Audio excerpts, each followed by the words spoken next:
This is the Airfix 132 scale Multipose World War II British Infantry. This is the third set from the reissues, and we're going to build them. Take a look inside.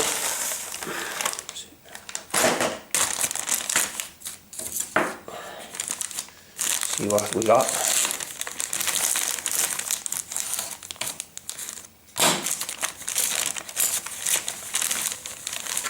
This sprue contains the stands, the torsos, the backpacks, Bren gun, some Lee-Enfield Rifles, and a couple of Stin guns,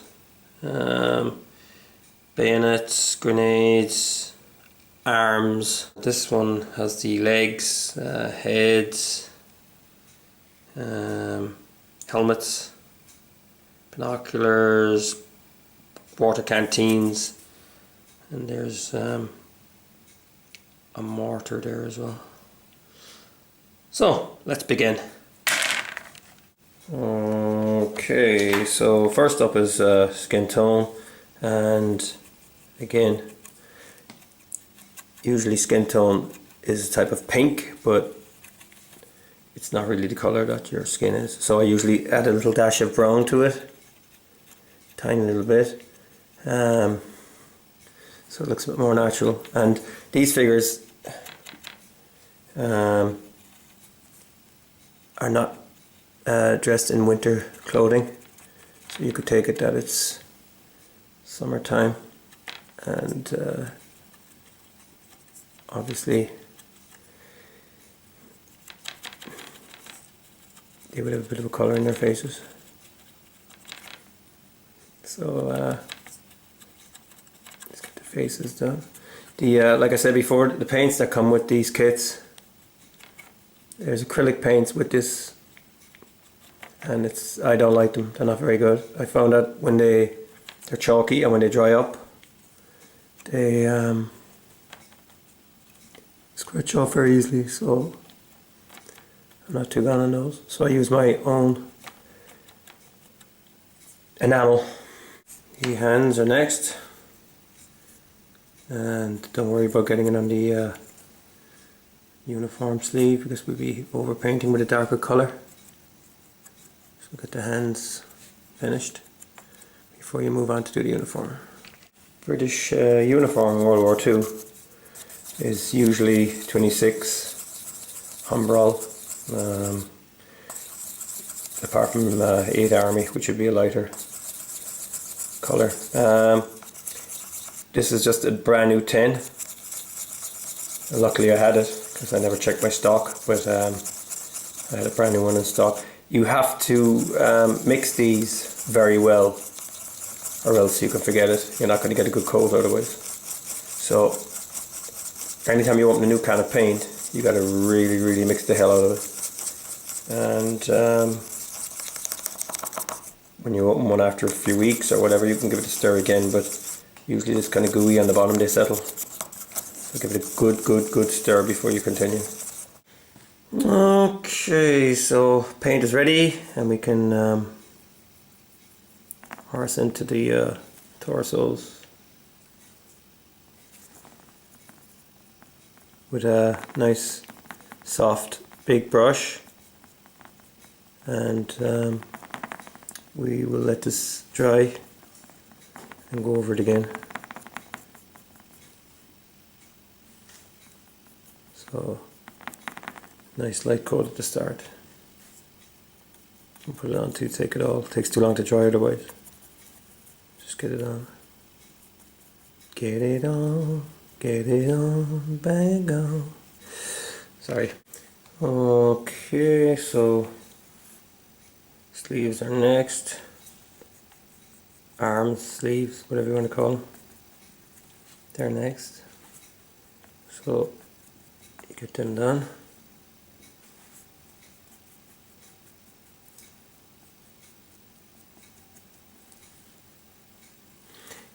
Painting on a sprue is so fast compared to painting a whole figure. You can just be as messy as you want starting off, and then you can do the touch up. It's great. Legs are next. and you can slash it on.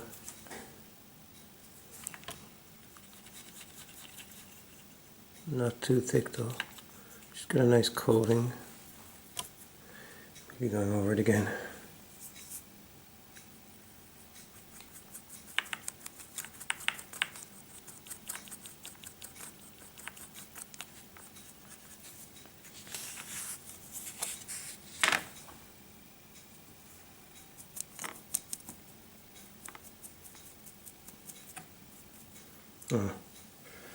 Anyway, the Wwii, remove these pieces before you do anything.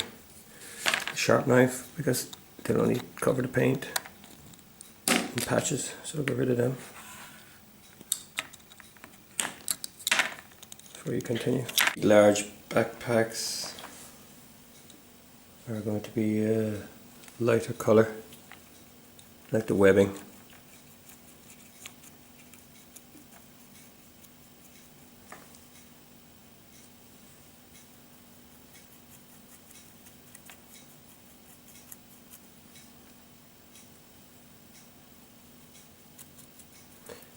There's also 6 smaller backpacks. They're all the same colour.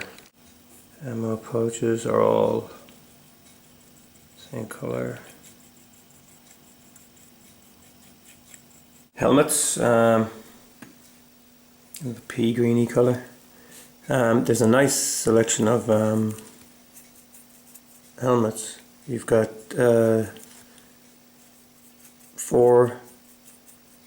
2 steel helmets, which are the saucer type, and they're just steel. And then you've got 2 with netting on them, and then you have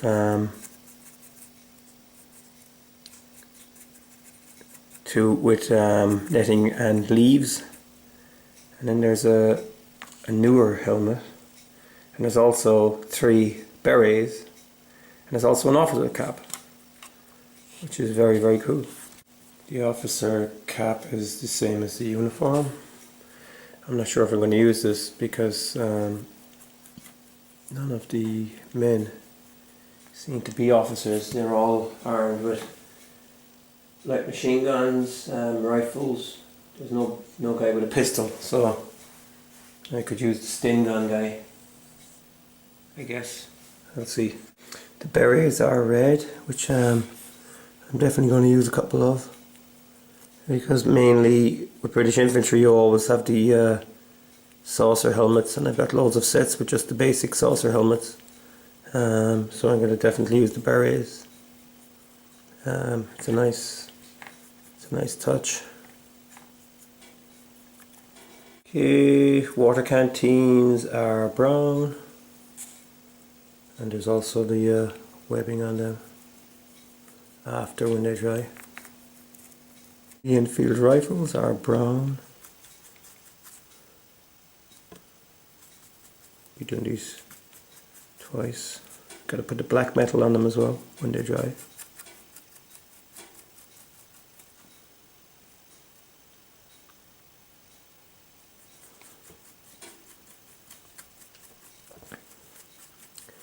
Great rifle in its day. Still a good rifle actually. Packs a hell of a wallop. It's 303 ammo.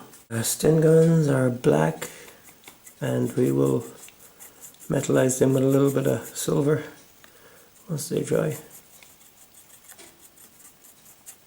There's always a temptation to make guns, paint guns silver. They stand out, but most guns are in silver. Gunmetal is quite dark, and then you can just put in the metallic wear on it. Years ago I used to make all my guns silver, but looking back it just doesn't look as realistic. You also have to glue the magazines onto these, so we need to paint the mags as well. I see one is actually damaged in the mold. Seems to have no T at the end of the bar. The butt is missing from it, so luckily there's 2 there. or I'd be really pissed off. Bayonets are black as well, and the ones in the scabbards are black, but they are in the light coloured webbing colour. Bren gun is black.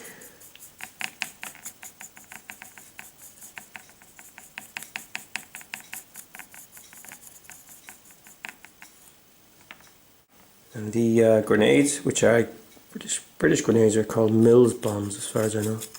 They're black as well, and we'll just put a kind of a metallic shine on them when we're finished. The Bren gun buttstock is wood, so there's the handle, just yeah, must be wood. Next up is the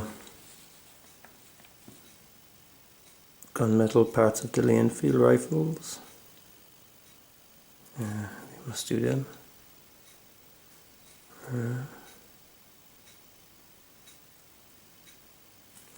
Trigger guards.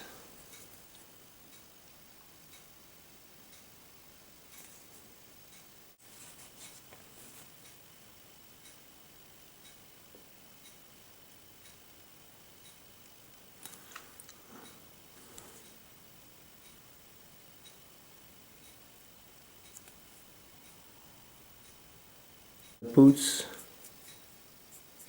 and keep below the gaiters because they're going to be painted lighter after. So we want to put the webbing on this helmet, so we put some of the web colour on a brush, but wipe a lot of it off. Just kind of let it sit on the netting. Heavy paint doesn't work like this. You just want it to keep away from the metal paint of the helmet and just get it onto the webbing. You don't have to overdo it, just nice and gentle. And that's it. Don't forget the Sten gun mags. 2 Sten guns, 3 magazines. One of the Sten guns is knackered, so we're going to have to just use them as spares. Okay, so webbing on the canteens, just like that. Don't worry if it goes down. You could always top them up with a bit of brown after. Just light, because it's quite a thin strap.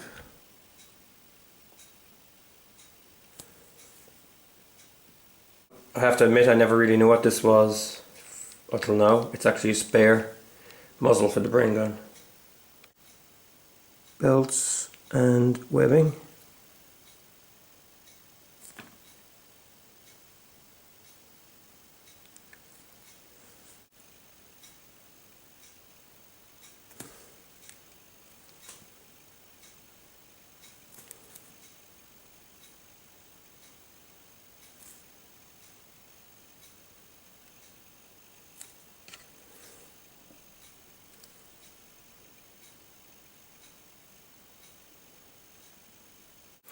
Gaiters are usually the colour of the webbing.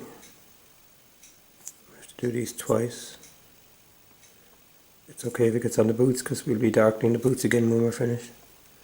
Give them a couple of coatings because I find that the black wears off the boots very quickly when you touch them. This brush now is spreading out a bit, I'll just change it and get a smaller one. Okay, so we're going to put some green leaves on this helmet. And this one. And also add a little bit of flock if you get the right thickness. Giving the guns, metallizing them. Just make sure the brush is quite dry. You don't want to put too much. Tips anywhere where there's metal. Magazine. A little bit like that. Looks warm. The drier the better, and they look quite good now. Same goes for the Mills bombs. It just gives them a bit of definition. So time to give them a bit of hair, but I wouldn't go overboard. It's going to be grey. The helmets are going to be covering this up anyway. Two guys kind of grey here, some black. Simple, keep it simple. There you have it, they're finished. Just in time for tea, and it's just advisable to leave them dry, and they must be bone dry before you start gluing them together, because you're going to be touching them. If the paint is clammy or slightly gooey, well, it's going to come off on your hands and all your effort is going to be wasted. So you want to leave them for at least 24 hours, maybe 48 hours when using enamel paints, and you could put them near a heater, not on top of a heater, but near heat, and they should be fine. Okay, so the paint is bone dry, and now we're going to assemble them. We're going to glue them. So you have to cut the torso off the sprue, use a sharp knife. Legs are next. The glue on the bottom part, or the top of the ladder, and stick them together. Glue his foot to the base.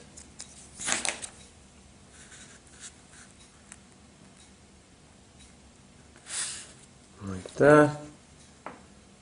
So there you have the 6 main bodies. So next we put the heads on. Heads are on.